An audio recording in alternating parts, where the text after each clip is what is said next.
and welcome to My Tiny Bottles, the series where I explore my grandmother's legacy of miniature liquor bottles, one tiny bottle at a time. This is bottle reveal video number 4. Thank you if you've been with me from the beginning. If you're just joining now, welcome.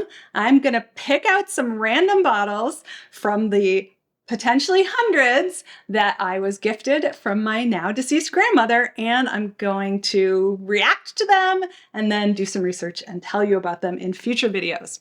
So here we go. One of the bins that has bottles in it, they're just wrapped in paper. And some of them have multiple bottles. That is the case here.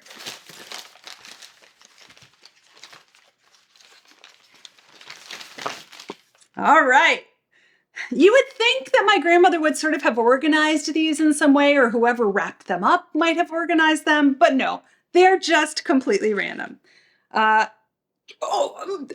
completely random and super exciting. So this is maraschino liqueur.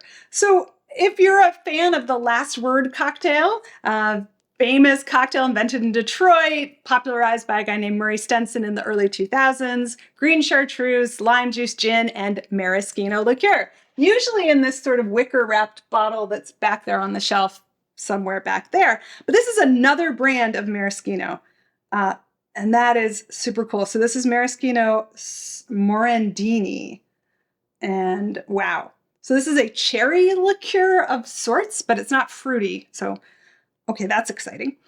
This one, a little less exciting.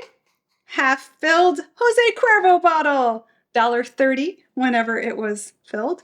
Jose Cuervo, not my favorite tequila. There are so many better tequilas now, but this is the tequila that in the 1970s kind of got tequila to be popular in the United States. So this is gonna, I hope, be a bottle from pretty peak bad tequila time period. That's what I'm gonna say.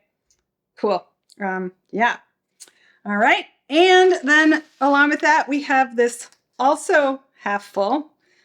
Don't put your alcohol in plastics. What I'm telling you, if you want things to last, don't store them in plastic. This is Boulevard. It is a coffee and brandy liqueur written in both English and French. Lots of these bottles came from Canada, so this one probably from there. Can't tell much. Oh, yeah, made in Ontario. Yeah, so this is actually from an Ontario distillery, maybe. Who the heck was making this? All right, that's really interesting. All right, so that's package number 1. And then I grabbed one more package. And this one had 2 bottles in it. These ones I can tell already just from the weight are made of glass. That's a little bit more promising, maybe. Okay, Kirschwasser. So this is also cherry liqueur. It's kind of interesting to get this, or really not cherry liqueur, but a cherry brandy.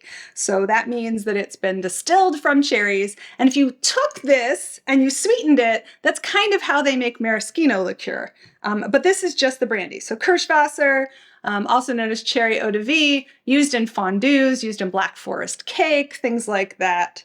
Nice. It's a pretty bottle. I like the design of it. Okay.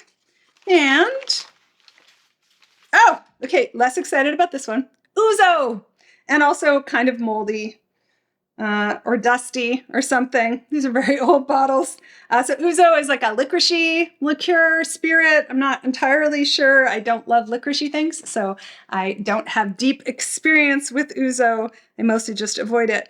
But it looks like it maybe has some Greek writing on it. So maybe it actually came from Greece. I gotta get out the close-up to figure that one out. But all right, these are all really interesting. I expected there'd be some tequila in there, but I don't think I would have expected any of the rest of these bottles. So this will be some fun research. All right, well, tune in next time to see what I've learned about these little bottles. And in the meantime, check out mytinybottles.com for blogs, podcasts, videos, photos about all of the bottles that I've covered so far. Don't forget to subscribe so you'll never miss a bottle, and drop a comment or a like. Cheers.